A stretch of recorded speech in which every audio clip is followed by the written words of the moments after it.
Next on the agenda is the community-oriented policing substation known as C.O.P.S, and we have Greater Spokane C.O.P.S tonight. And speaking for them is Mike Yates. You want to do it? Or just I can do it. Which one? this one? Okay. Good evening, Councilmember, President Stuckert and Council. Appreciate this opportunity to come up and talk tonight about Spokane C.O.P.S and in particular Greater Spokane C.O.P.S. We've moved from the original place for Spokane, or for the downtown cop shop from the corner of Main and Stevens up to 169 South Stevens. And it's a brand new place for us, and we're pretty excited about getting moved in there. But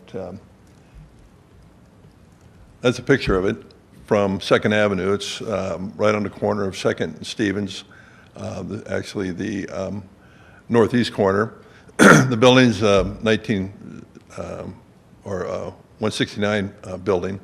Of course, the address is 430 West 2nd. Greater Spokane C.O.P.S has been in existence since, I guess about 3 years ago. They started it downtown on Main, and then we moved up here. Someone else bought the building that we're in and asked us to move, and we were lucky enough to get someplace still pretty close in downtown. That's, we had our open house on October 14th, and Councilman Stuckert came down. I think there was a couple other council people there too, like Mike Fagan, and Mom was down there. I appreciate you coming down and for that.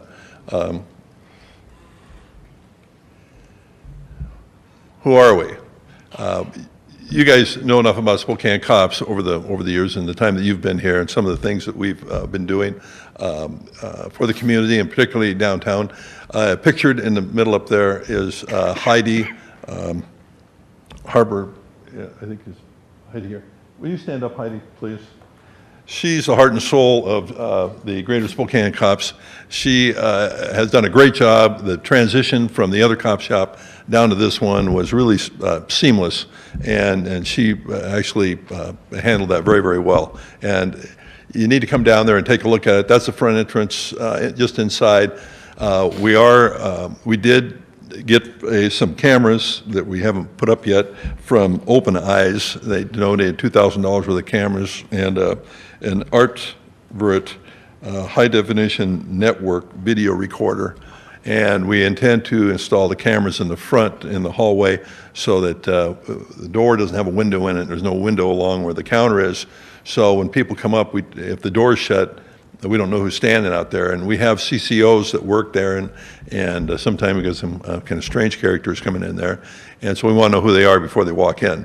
And so we're going to put one there, put one inside, and put one in the back of the building in the alley where they seem to have some problems occasionally with trash and transients doing damage back there. So we'll have that recorded and perhaps apprehend some of those folks that are doing that, they're doing the mischief. We have about 9 volunteers working there. We're open almost every day, but periodically we have different hours. Sometimes they change. The CCOs are there quite a bit of the time because they have clients coming through all the time. And I want to note that the thanks of the Riverside Council. Gary Pollard told us the other day, or a few weeks ago, that they're donating funding to put another restroom in the building for the CCO clients when they take urinalysis and stuff like that, that we're not doing it in the same place that commonly the staff that are working there. We also have Cindy Shackelford, who is a victim witness grant person that we have, part of our staff, I guess, that also works out of that particular building. Our partnerships with the Spokane Police Department, Northern Corrections, of course, and like I said, we have 2 CCOs down there, neighborhood councils, Spokane Transit Authority, and Heidi couldn't make or can't make our meeting our MAP meeting tomorrow, because he also is with the downtown, or the Spokane Transit Authority and Downtown Security Ambassadors meeting that they have, and she also goes to those meetings to get information about what's happening in the downtown area.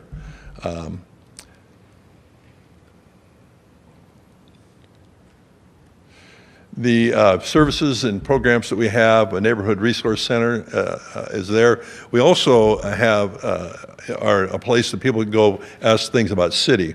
We have brochures there, city brochures, and different information. If people come in the cop shop there, a lot of times people come in just for general information, and we have the ability to give that information to them or let them know where they can go to get things. Neighborhood Observation Patrol is unique because it's a walking patrol in downtown area, and the volunteers that do that are like the NOPS program, where they're driving around the neighborhoods. Instead of driving around, they walk around in downtown Spokane. We have Business Watch. We make contact with volunteers have gone out to make contact with various businesses. I know Mike Fagan asked me about the Business Watch one time on the Channel 5, and I had a mind blowout, and I was thinking, what the heck is that? And I went back to look at it, and we do have a Business Watch. In fact, my daughter works for Dutch Bros, and she I counseled her on, a lot of the Dutch Bros in places, and a lot of places were getting robbed. I said, you guys need to make friends with the other people in your immediate vicinity, other businesses, and watch out for each other. So they do that with wherever Dutch Bros goes, they make friends with their other businesses in the area. That's part of the Business Watch. Latent fingerprint lifts, we used to do it there. Now, and I'm proud to say this, that New Tech actually, if there's fingerprints to be taken, like for even for vehicles that have been stolen and found again, we send them out to New Tech, and the New Tech students, and in fact they're on our annual report for this year. We're honoring the Spokane cops, the next generation, from the New Tech's cop shop out there in Hilliard. We graffiti reporting in the slide pretty soon. Well, I'll get to that one. And we have bicycle registration, and the crime victim advocacy is Cindy Shackelford. Statistics is amazing to me. Phone calls, they got 1,931. The walk-ins, 688. Well, you can see the stats here. These stats are incredible just for the downtown area. The code enforcement of the graffiti reports, the code enforcement, when I say graffiti reports, what they do is have people call the My Spokane, and I just found out that myself about this today. But the code enforcement reports that they turn in, or at least call them and give them information about that. And then Department of Corrections contacts, and those are a number of people that come in, the clients for the CCOs.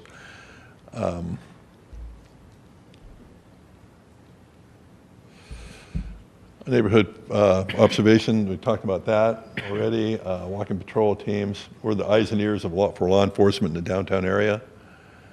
Block watch, we get a lot of block watch things down there. They know and encourage people to get to know their neighbors, as I mentioned before. And then, should stop some of the behaviors, and people be able to find out how to report things to the police and crime check.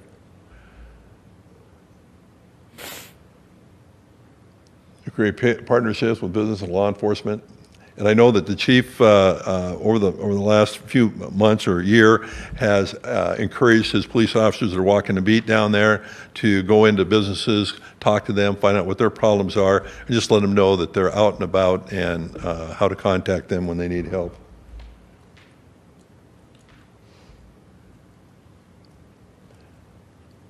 One of our goals in terms of the fingerprints is to solve the solvability of car prowlers, stolen vehicles, and so forth. You never know when that print is going to come up, or and that's why the folks here that are doing it, they're going to be getting good at it. In fact, one of the things that we do for cops, volunteers, we have a background check, and we're going to be fingerprinting them, and all of them, we're going to send them out to be fingerprinted by the students out there for them to get practice and understand how to do that. Graffiti reporting is really important. I know I was in a gang unit for 10 years, and one of the things that we really worked on back in the 90s was graffiti. My name was graffitied all over this town. One time my son he was going to Gonzaga Prep. This is like 1993, and we were very active out in the northeast part of town, and one day I went to pick him up from school and looked across the street from the school was Sergeant Yates down the river, and I've still got the picture of some graffiti about me. I've had a couple of them at some of the grade schools down the south side that talking about my demise during that time. But at that time, we were pretty active in going after the gangsters that had moved into Spokane, where it selling a lot of dope at the time. But so I take graffiti real personally, and in fact, I was on when we first did a graffiti ordinance. I was on the board that really put that through at that time. I think they've changed it or modified it to a certain extent now. They have a phone number for My Spokane, and that's 755-CITY if you to report graffiti.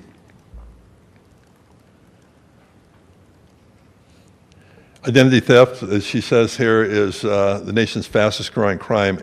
Every day in the news, we hear something about that.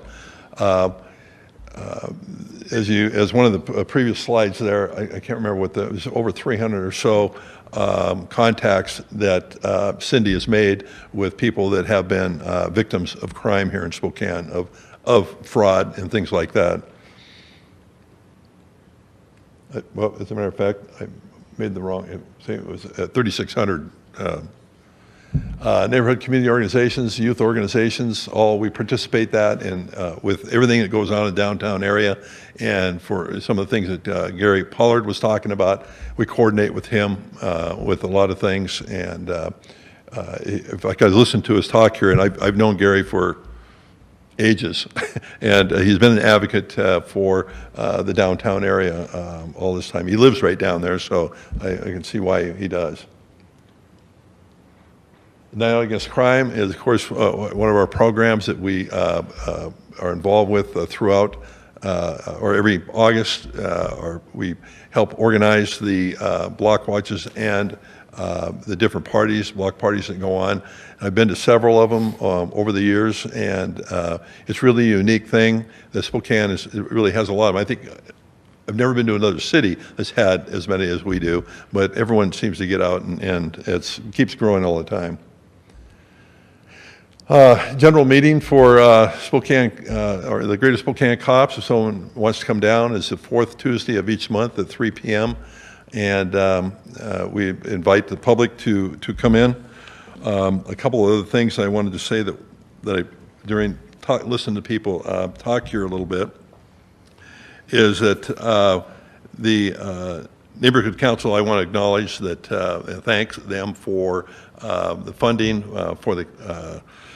for the new restroom there that we're going to try to put in. We're still negotiating with the owner of the building.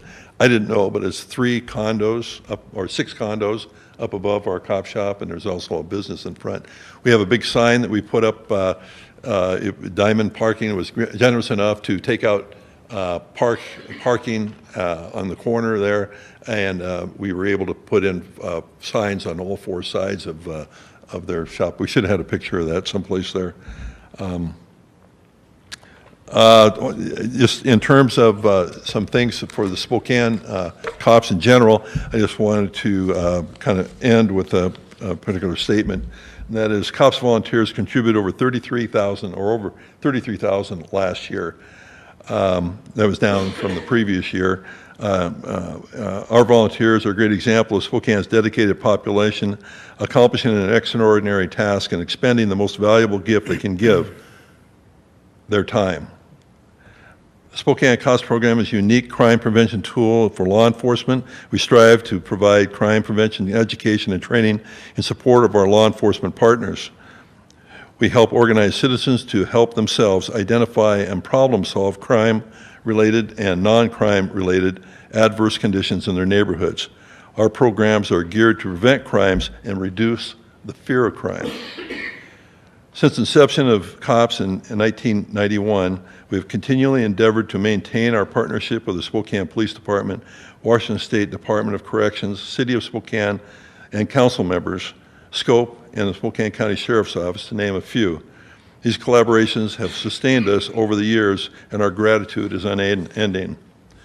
The board, administrative staff, and volunteers are anxious to see what the new year brings. We struggle to preserve or persevere under sometimes adverse conditions, but we are determined to overcome future adversities and be true to our mission, to provide quality crime prevention programs and projects to our community through knowledge, education, and training. And best thing I can say is, maybe you guys have already seen this on one of these Golden Rule break steals, but it really struck me the other day when I was going to my neighborhood accountability board. A pessimist's stumbling block is an optimist building block, and Spokane COPS is an optimist.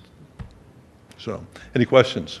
Great presentation, Mike, and really appreciate all the work you do and stepping up with Christy being sick and you stepping into that role. So thank you very much for all you do and all your volunteers. 33,000 volunteers hours is amazing. Thank you.